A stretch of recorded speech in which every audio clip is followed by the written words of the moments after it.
सोने का इरादा नहीं है क्या? कब से यहाँ पे बैठे में? चलें कमरे में?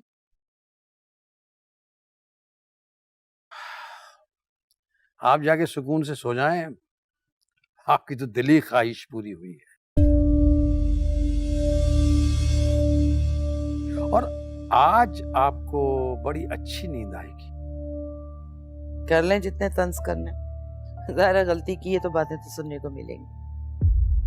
एक मिनट, एक मिनट, एक मिनट। अभी क्या किसी गलती का इजहार किया है आपने? मतलब मैंने कहीं गलत तो नहीं सुन लिया कुछ? अरे भाई, जो सुना है ना आपने वो ठीक सुना है।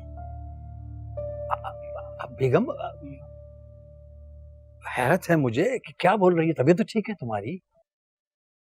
अरे ठीक हूं मैं। पहले गलत थी, मैं भी और मेरी सोच भी।